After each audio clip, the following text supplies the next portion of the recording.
नमस्कार दोस्तों। आइए एक बार फिर आपका स्वागत करता हूँ एक नई इकाई में, एक नई पाठ में। बीच में कुछ समय गुजर चुका है, काफ़ी सारी वीडियोस नहीं आ पाई। आप जो छात्र छात्राएं हैं, जो बच्चे हैं, स्पेशली टीचर्स, उन्होंने भी बहुत ज़्यादा समर्थन किया, इधर उधर वीडियोस शेयर की हैं। यहाँ तक कि राजस्थान, मध्य प्रदेश और हरियाणा वगैरह, ये सब जितने भी स्टेट्स हैं, लगभग 7-8 स्टेट्स, वहाँ से बच्चों ने जो है वो कंटिन्यूस मुझे बेस्ट विशेस भेजते रहे, मैसेज करते रहे कि सर ये वाला चैप्टर और पढ़ाइए, ये और पढ़ाइए। तो लीजिए फिर एक बार हम लोग तैयार हैं कक्षा 6 की इकाई 4 से। तो चलिए शुरुआत कर देते हैं। तंतु से वस्त्र तक। तंतु क्या होता है, सबसे पहले ये देखा जाए तो तंतु तंतु का मतलब हुआ रेशा। रेशा, एक कोई रेशा है, ठीक है, जैसे एक ही रेशा है। रेशा का मतलब एक फाइबर, एक थ्रेड तो खैर बहुत सारे फाइबर्स के मिलकर हो गया, एक फाइबर है, ठीक है। उससे जो आप कपड़े पहन रहे हैं, जैसे कि मैं ये कुर्ता पजामा पहना हुआ हूं, तो इसमें क्या है, बहुत छोटे छोटे फाइबर्स होंगे। जैसे अगर मैं ये एक कपड़ा मानूं तो इसमें क्या होगा, इस तरीके से बहुत फाइबर्स लगे हुए होंगे, यानी कि धागे, फिर इस तरीके से लगे हुए होंगे। ये इतने घने होंगे, इतने घने होंगे कि हमें ये पूरी तरीके से आर पार नहीं देख पाएंगे हम इसका। तो ये क्या हो रहा है, एक थ्रेड से, जो एक सिंगल थ्रेड है, उससे ये पूरा कपड़ा कैसे बन रहा है, ये चैप्टर इसी बेसिस पर है। तो चलिए शुरुआत करते हैं। तो रेशे क्या होते हैं? रेशे वो प्लांट प्रोडक्ट्स होते हैं, प्लांट या animal products. Plant, PLANT, plant मतलब पौधे, या एनिमल, ANIMAL, या एनिमल, प्लांट्स या एनिमल के वो प्रोडक्ट होते हैं जिनसे हम आगे चलकर वस्त्र बनाएंगे। तो उन रेशों यानी कि उन फाइबर्स, वो फाइबर्स कैसे निकलते हैं ये देखेंगे हम। अब देखो रेशे के प्रकार क्या होते हैं, प्रकार क्या होते हैं रेशे, रेशे कितने प्रकार के हो सकते हैं। रेशे बेसिकली 3 प्रकार के मान लेते हैं हम, क्योंकि तुम छठी क्लास में हो तो 3 प्रकार के रेशे पढ़ेंगे। पहला कौन सा प्रकार हुआ, पहला हुआ पादप, पादप रेशे। दूसरा हुआ जांतव रेशे, जांतव रेशे, ठीक है। और तीसरा हुआ संश्लेषित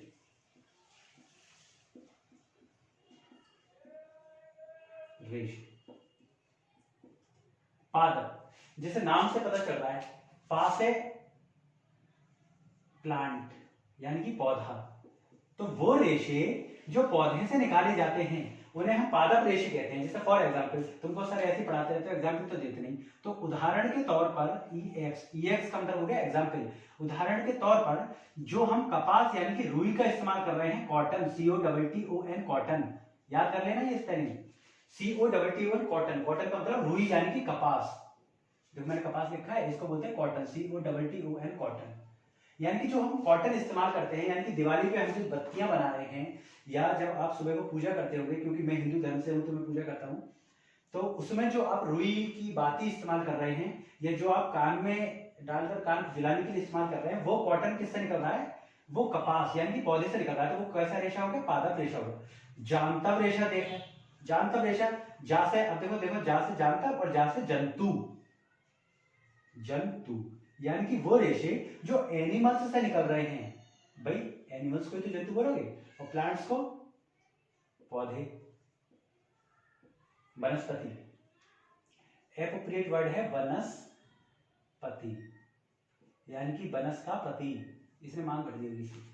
तो जो जंतु रेशे होते हैं, यानी कि जो जांतव रेशे होते हैं, वो जंतुओं से निकलते हैं। जंतुओं से निकलने वाले बताओ मुझे, जैसे कि तुम ऊन का इस्तेमाल कर रहे हो, ऊन कैसे बन रही है, ऊन जो हमारी भेड़ है, ठीक है, ये देखो हमारी भेड़ हुई, ठीक है, मैंने हल्की फुल्की सी ऐसी भेड़ बना दी। इस पे क्या है, इसके बाल जो हैं वो हम मशीन से इसके सारे बाल जो है वो काट लेते हैं, और उन बालों में क्या होगा, हर एक बाल जो है वो फाइबर है, एक रेशा है।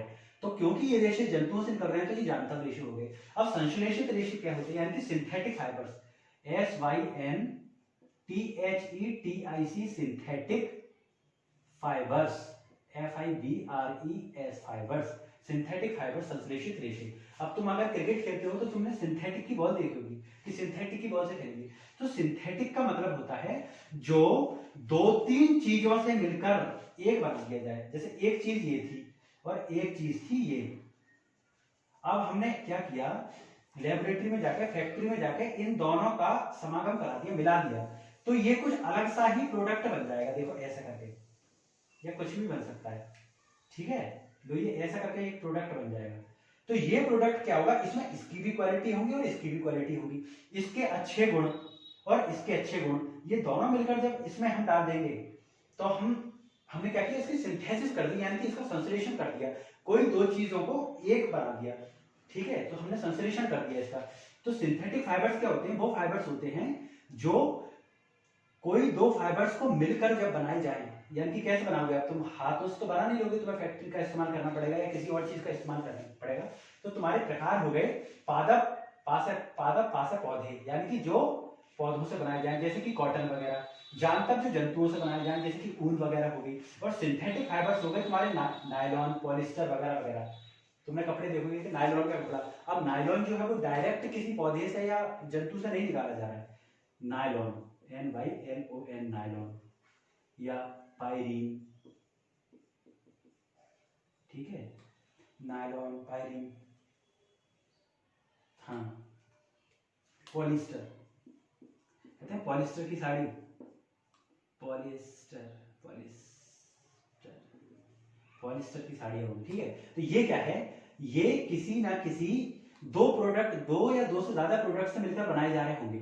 अब देखो नायलॉन के कपड़े की क्या खासियत होती है, पॉलिस्टर की क्या होती है, सूती कपड़ा जो होता है, यानी कि जो कपास का यानी कि कॉटन का कपड़ा होता है वो जल्दी फट जाता है, लेकिन पॉलिस्टर का कपड़ा जल्दी नहीं फटता है। अब जिस व्यक्ति के पास ज्यादा अतिरिक्त मात्रा में धन है वो तो भाई बार बार फटते हुए कपड़ों को फेंक कर और नए कपड़े खरीद लेगा, लेकिन जो हमारा मजदूर वर्ग है उसके लिए हमने क्या दिया था, इसलिए हमने ऐसे एक वस्त्र का, यानी कि एक फाइबर का, ऐसे एक FIBRE फाइबर का निर्माण किया जो जल्दी नहीं फटता है। तो इसलिए संश्लेषित, सबसे पहले हमें क्या मिला, सबसे पहले हमें मिला तंतु, यानी कि रेशा।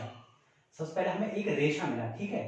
रेशे के बाद हमने क्या किया, उस रेशे के बाद हमने एक धागा बना दिया, यानी कि कई सारे जब रेशे, जब हम ऐसे करके कर लेंगे, देखो तो ये क्या बन जाएगा, धागा बन जाएगा। तो हमें एक धागा मिल गया, अब एक धागा हो गया, ठीक है। धागा के बाद हम क्या करेंगे, हम उसका कपड़ा बना लेंगे। धागा के बाद हमने कपड़ा बनाया,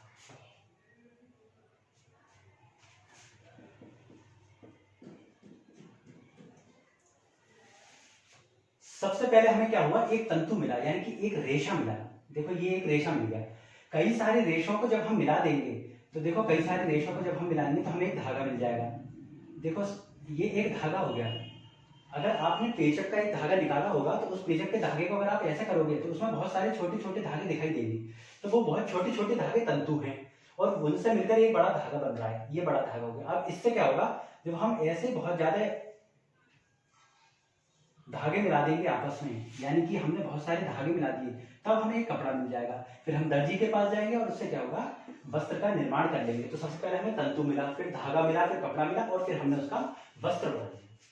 अब हम आते हैं कपास पे, कि कपास क्या होता है। हम जानते हैं कपास एक पादप रेशा है। कपास को इंग्लिश में बोलेंगे कॉटन, COTTON, कॉटन, ठीक है। कपास क्या है, पादप रेशा है। तो पहला पॉइंट तो ये लिखेंगे हम कि पादप रेशा है। पादप रेशा का क्या मतलब हुआ, पादप रेशा का मतलब हुआ कि ये प्लांट से मिल रहा है हमें, ठीक है, यानी कि प्लांट फाइबर है, ये एनिमल से नहीं प्लांट से मिलेगा। दूसरा, ये 21 डिग्री सेल्सियस से 27 डिग्री सेल्सियस के तापमान पर होता है। कौन सी मिट्टी की आवश्यकता होती है इसके लिए, ब्लैक कॉटन सॉइल बोलते हैं हम, क्या बोलते हैं, काली मिट्टी, ब्लैक यानी कि काली मिट्टी।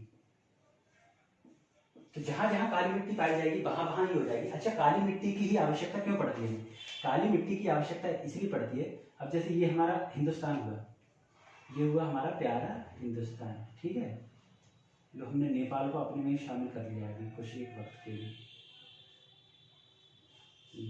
ये हमने गुजरात बना दिया और ये हमारा हिंदुस्तान।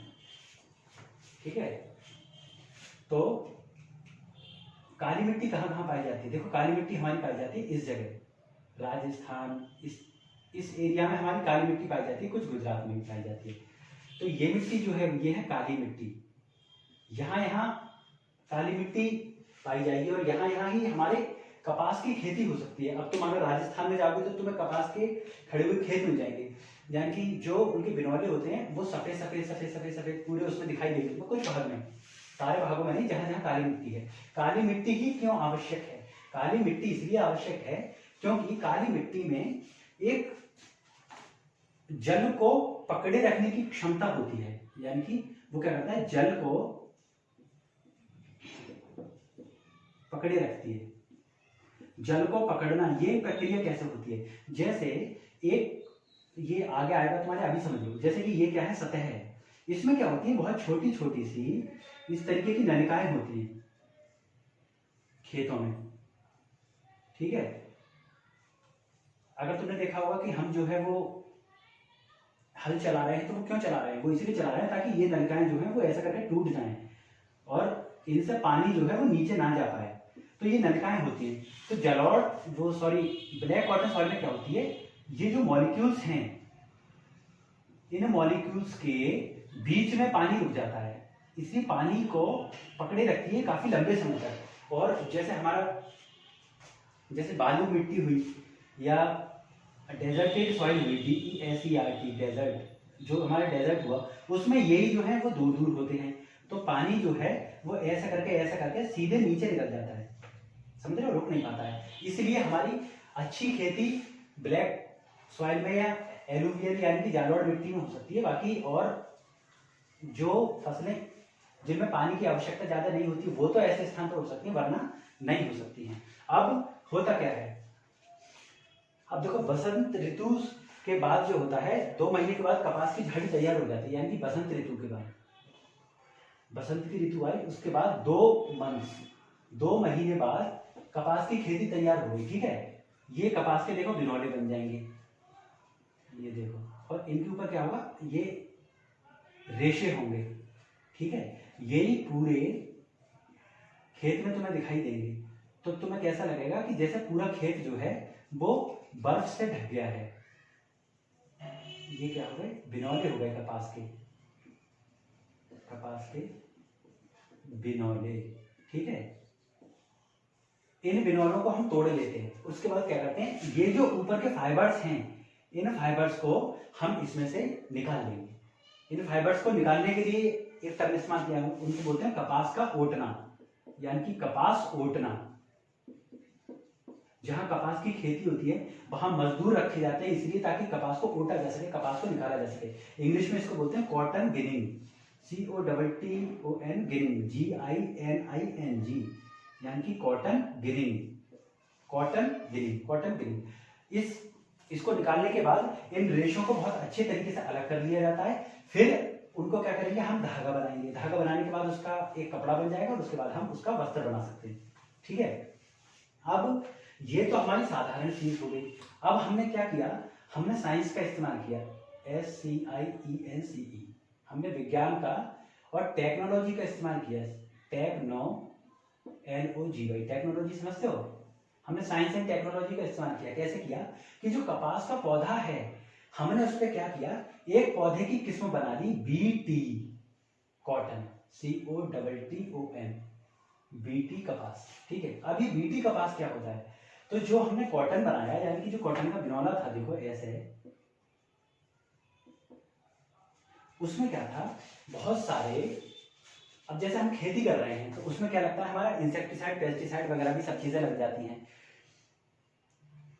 तो इसमें क्या था, इसमें एक टॉक्सिन उत्पन्न करने की क्षमता थी, टॉक्सिन उत्पन्न करने की क्षमता थी। तो हमने क्या किया, बैसिलस थायरिनजेनेसिस, BT का मतलब हुआ बैसिलस, BACILLUS, बैसिलस, और थायरिनजेनेसिस। तो हमने बैसिलस का तो B लिया और थायरिनजेनेसिस का T लिया, तो ये क्या हो गया, BT, और कॉटन, और इसको कॉटन में लगा दिया। तो ये क्या करता है, ये टॉक्सिन रिलीज करता है। ये टॉक्सिन क्या करता है, हमारे जो फसल वगैरह है उन पे कीड़े वगैरह नहीं लगने देता है। तो हम बीटी कॉटन का इस्तेमाल करते हैं, साइंस एंड टेक्नोलॉजी का इस्तेमाल करके हमने बीटी कॉटन बना दिया। और इससे जैसे कि आजकल क्या जैविक खाद बन रहा है, अब हम यूरिया वगैरह का इस्तेमाल बहुत कम कर रहे हैं क्योंकि वही हमारे पूरे शरीर में जाता है, फिर हमें बीमारियां होती है, कैंसर वगैरह हो जाते हैं। तो ऐसे ही हमने साइंस एंड टेक्नोलॉजी का इस्तेमाल इसमें किया। अब हम ऊपर से दवाई नहीं छिड़क रहे हैं, अब हम बैसिलस थायरोजेनेसिस का इस्तेमाल करेंगे और हम अपनी फसलों को बचा लेंगे। तो बैसिलस थायरोजेनेसिस इसका एक साइंस एंड टेक्नोलॉजी, हमने साइंस का यूज करके इसका एक रूपांतरण कर दिया। अब आता है हमारा जूट यानी कि पटसन। ये तीसरा था जूट, ठीक है, JUTE, जूट यानी कि पटसन। जूट और पटसन कैसे बनाते हैं, देखो हमने जूट का पटसन का क्या किया, पटसन का एक पूरा पौधा बना दिया हमने, ठीक है, पौधा उगाया, इसमें क्या होंगी, जो पत्तियां बना दी हमने,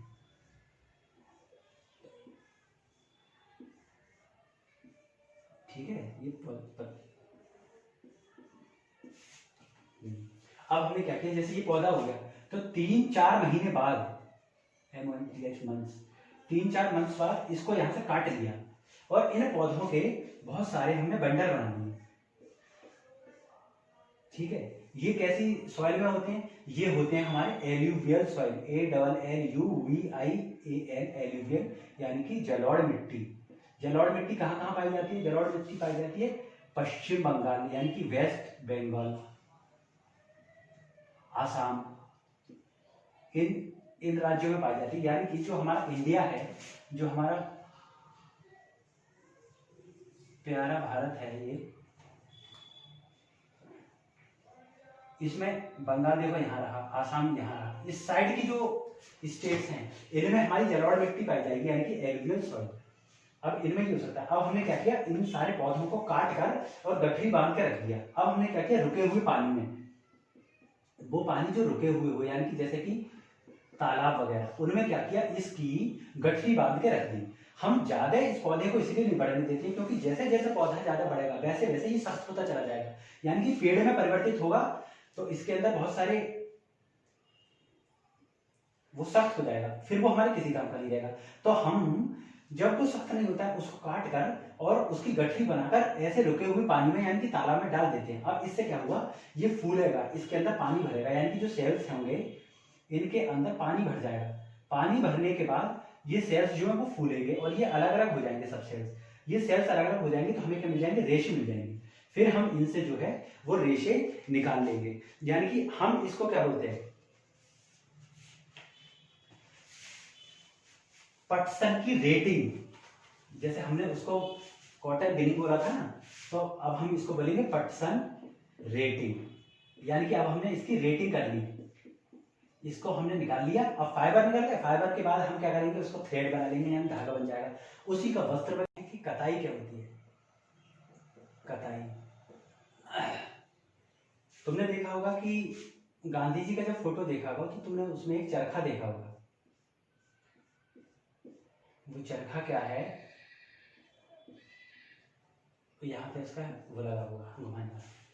चरखा क्या है, यानी कि कताई क्या होती है, जो हमारे छोटे छोटे फाइबर्स हैं हम उनको पास करके, यानी कि जैसे कि आप बहुत छोटे छोटे फाइबर्स लीजिए, यानी कि रुई का एक इतना सा एक क्वांटिटी ले लीजिए, उसके बाद जब आप ऐसे ऐसे उसकी बत्ती बनाएंगे तो जब आप उसको ऐंठ रहे होंगे तो वो फाइबर्स क्या है, बहुत ज्यादा पास आते जा रहे होंगे, पास आते जा रहे होंगे, पास आते जा रहे होंगे और ऐसे करके हो जाएंगे। अब जब दूर दूर थे तब तो उनके अंदर इतनी मजबूती नहीं थी, लेकिन जब वो पास आ गए तो उनके अंदर मजबूती बढ़ गई।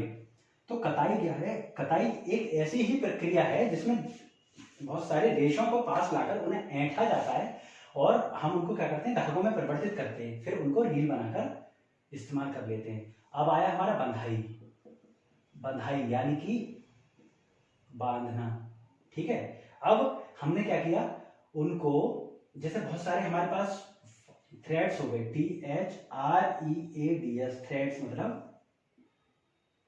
धागा, धागे, क्योंकि एस लग रहा है ना तो धागे बहुवचन हो जाएगा, और थ्रेड होता तो धागा। तो जो हमारे थ्रेड्स हैं उनकी हम बंधाई करेंगे, यानी कि हम क्या करेंगे कि जो धागे लेंगे ना उनको इस तरीके से लगाएंगे फिर हम उनको इस तरीके से पोते चले जाएंगे, उसमें एक धागा छोड़ के एक धागा छोड़ के, तो वो हमारी क्या होगी, बंधाई होगी, धागों की बंधाई हो जाएगी। अब बुनाई क्या होता है, अच्छा बंधाई में दो तरीके से बंधाई हो सकती है। दो तरीके से कौन सी हो सकती है, एक तो हमारा हो सकता है हैंडलूम, हैंडलूम, और एक होता है पावर हैंडलूम। यानी कि अगर HND हैंड और LOM लूम, अगर हम हाथ से बंधाई कर रहे हैं तो हमारे ये हो गए हथकरघा यानी कि हैंडलूम्स हो गए। और पावर हैंडलूम का क्या मतलब हुआ कि जो हम मशीनों के द्वारा अगर इनकी बंधाई कर रहे हैं तो हमारे पावर हैंडलूम्स हो जाएंगे। बुनाई क्या होता है, बुनाई आप लोग जानते हैं, आपने अपने घर में देखा होगा कि आपकी माँ, आपकी चाची, आपकी ताई, आपकी बहन या दादी वगैरह जब जाड़ों के मौसम होते हैं तो वो क्या करते हैं, ऊन लेती हैं और उनको बुनते रहते हैं। तो बुनाई क्या है, उन्हीं जो हमारे धागे हो गए, यानी कि ऊन का भी तो एक धागा है, उन धागों को पर्टिकुलर एक तरीके से बांध देना ताकि वो वस्त्र बन जाए, उसको हम बुनाई कहते हैं। ठीक है, अब वस्त्र सामग्री का इतिहास क्या है, आप इतिहास देखिए सर, इतिहास को क्या बोलेंगे, हिस्ट्री, HOSTORY, हिस्ट्री, यानी कि इतिहास क्या है। पहले, बहुत पहले की बात है, 2-3 साल पहले की नहीं, और ज्यादा पहले की, जब हम गुफाओं में रहते थे तो हम ऐसे इलाके में रहते थे जैसे कि ये पृथ्वी है, ये हमारा विषुवत रेखा है, तो विषुवत रेखा पे सन जो है वो डायरेक्ट चमकेगा, तो यहाँ पे क्या होगी, थोड़ी थोड़ी गर्मी रहेगी, जबकि अगर हम पोल्स की तरफ जाएंगे तो वहां ठंड रहेगी। तो पहले मानव प्रजाति जो थी वो इसी इक्वेटर के, इसी विषुवत रेखा के आसपास निवास करती थी, वो भी गुफाओं में, तो उसे कपड़ों की आवश्यकता नहीं थी। लेकिन फिर मानव दिमाग में उत्पन्न चुल्ल ने, यानी कि मानव दिमाग में उत्पन्न चुल्ल ने उसको इधर उधर भटकने पे मजबूर कर दिया कि भाई बाहर जाके देखें क्या हो रहा है क्या नहीं हो रहा है। तो वो गुफाओं से बाहर निकला, जब गुफाओं से बाहर निकला और इस तरफ चला तो उसे ठंड लगनी शुरू हुई, जैसे जैसे इधर चलेगा वैसे वैसे ठंड लगेगी, तो उसे महसूस हुआ कि भाई कुछ होना चाहिए जो हमारे शरीर को ढके।